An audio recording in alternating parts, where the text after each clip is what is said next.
வணக்கம் நண்பர்களே, இந்த புத்தம் புதிய காணொலிக்கு உங்கள் அத்துணை பேரையும் வரவேற்பதில் மிக்க மகிழ்ச்சி கொள்கிறேன்.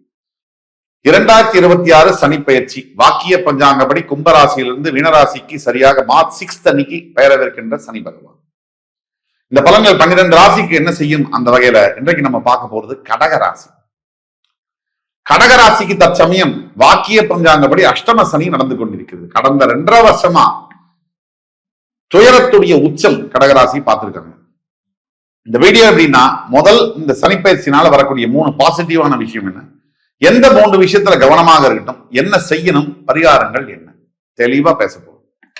கடகராசிக்கு தற்சமயம் 2.5 வருஷம், அதாவது என்ன சொல்லுவாங்க, விதிகள் என்ன சொல்லுது ஜோதிடத்தில் அப்படின்னா, 7.5 வருஷம் சனி பகவான் 7.5 சனியில தரக்கூடிய கஷ்டத்தை மாத்திரை வடிவத்துல கேப்சூல் ஃபார்மேட்ல 2.5 வருஷத்துல அஷ்டம சனியில கொடுப்பார் அப்படின்னு சொல்லுது.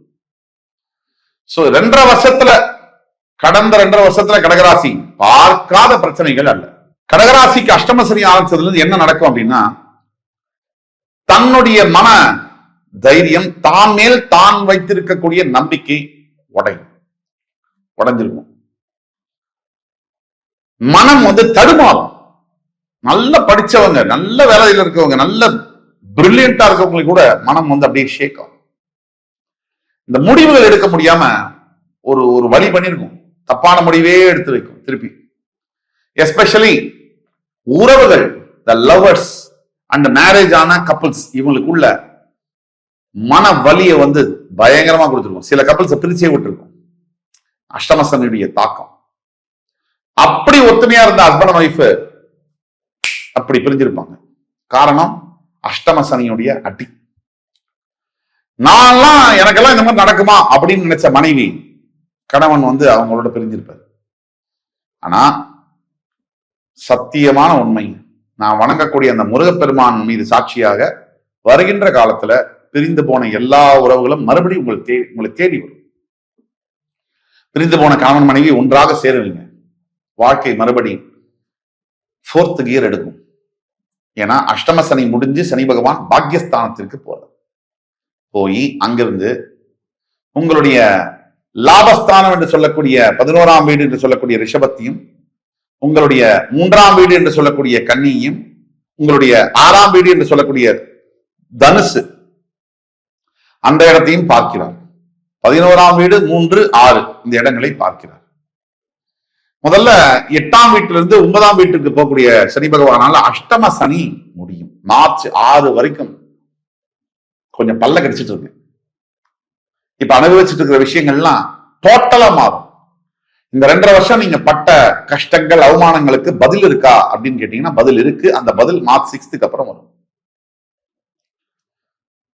சார் இவ்வளவு கஷ்டப்பட்டுட்டு அதுக்கப்புறம் என் பதில் வந்தா என்ன, வரலனா என்ன அப்படிங்கிற விரக்தி, ஹேட்ரட் அப்படிதான் பல பேருக்கு இருக்கு.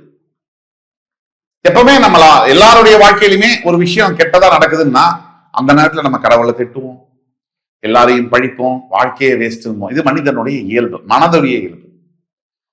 ஒரு எடுத்துக்காட்டுக்கு, ஒரு பெண்ணும் ஒரு ஆணும் காதலிக்கிறாங்க. அந்த காதல் அந்த பையன் திருமணம் ஆகணும்னு வேண்டிக்கிறான். இப்ப கடவுள் இருக்காரு. கடவுள்கிட்ட போய் அந்த பையன் கேட்கிறான், என் காதலை எப்படியாவது சேர்த்து வச்சு திருமணம் ஆகணும்னு வேண்டிக்கும். இதுதான் இயல்பு. கடவுள் தெரியுது அவருக்கு, திருமணம் ஆனால் அந்த பையன் பயங்கரமா கஷ்டப்படுவான். இந்த பெண்ணுக்கும் ஆணுக்கும் மிகப்பெரிய தகராறு நடந்து சட்டையை கிடைச்சிட்டு பிரிஞ்சிருவாங்க. கோர்ட்டு கேஸ், வக்கீல், போலீஸ்.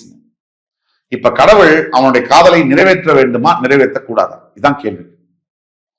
நிறைவேற்றினா ஃபுல் லாங் டேர்முக்கு அவனுக்கு பிரச்சனை. அன்னைக்கு திரும்பியும் கடவுளை அன்னைக்கே பிரிச்சிருக்கலாமே. நிறைவேற்றலைன்னா என் காதலை நிறைவேற்றலையே, கடவுளே இல்லைன்னா.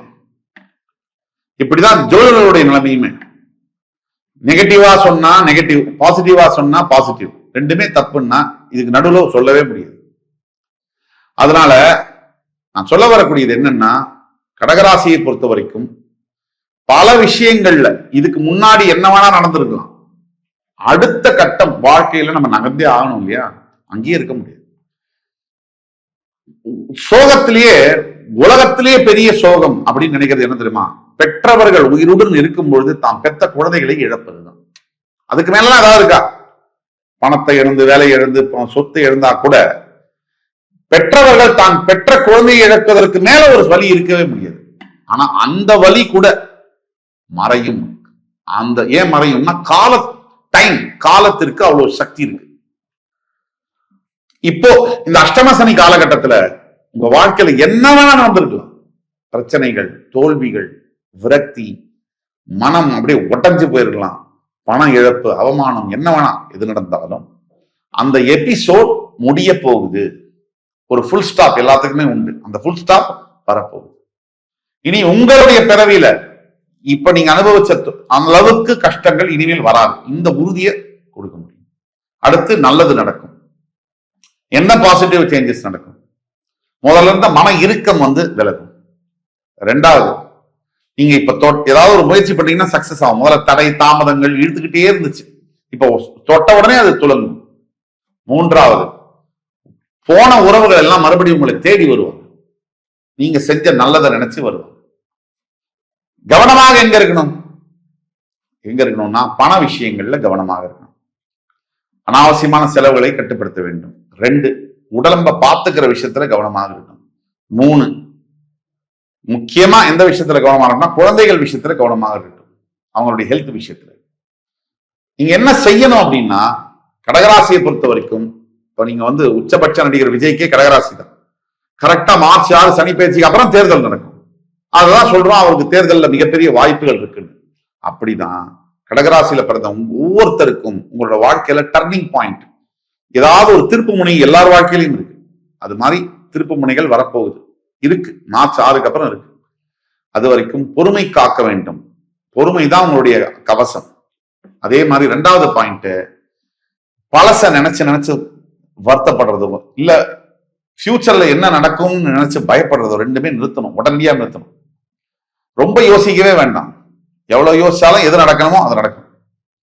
3வது, உங்களுடைய தந்தை தாய் இவங்களுக்கு ஏதாவது குறைபாடுகள் இருந்தால், உயிரோடு அவங்க இருந்தாங்கன்னா குறைபாடுகள் இருந்தால் முதல்ல போய் அவங்களுக்கு பண்ணிடுங்க.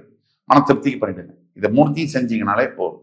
பரிகாரம் அப்படின்னு எடுத்தோம்னா கடகராசி என்பவர்களுக்கு கண்டிப்பா இந்த சனிப்பயிற்சி சமயம் போது, மார்ச் மாசம் போது குலதெய்வ வழிபாடு என்பது உடனே ஆரம்பிச்சாலும் நல்லது. குலதெய்வ வழிபாடு ஒன்றுதான் உங்களை கம்ப்ளீட்டா காப்பாத்தி வெளியில கொண்டு வரும்.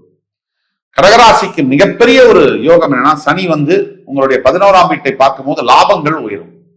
அவர் உங்களுடைய 3ஆம் வீட்டை பார்க்கும்போது தைரியம் கொஞ்சம் பதட்டம் இருக்கும். இது செஞ்சா சந்தேகம் இருக்கும், ஜெயிச்சிருமா இல்லையானா, அது தேவையில்லை. இங்கதான் ரொம்ப கவனமா இருக்கும். அதே மாதிரி உங்களோட 6ஆம் வீட்டை சனி பார்க்கும்போது எதிரிகள் ஒழிவார்கள், கடன் ஒழியும், எதிரிகள் ஒழிவார்கள், நோய்கள் ஒழிந்து போகும். இப்ப கடகராசிக்கு ஒட்டுமொத்த சனி பயிற்சி என்பது ஒரு பிரமாதமா இருக்கு. இது வரைக்கும் இல்லாத கஷ்டங்கள் எல்லாம் விலகி நல்ல நிலைக்கு கூட கொண்டு போக போகுது. அப்படி இருக்கும்போது ஜாக்கிரதையா அதை முழுசா பயன்படுத்திக் கொள்வது உங்கள் கையில் தான். இந்த எபிசோடு உங்களுக்கு பிடிச்சிருக்கும்னு நம்புறேன். அடுத்து வரும் எபிசோட்ஸ்ல மறுபடியும் உங்கள் எல்லோரையும் சந்திக்கும் வரை உங்களிடம் விடைபெறுவது உங்கள் சுபாஷ் பாலகிருஷ்ணன். நன்றி, வணக்கம், வாழ்க வளமுடன்.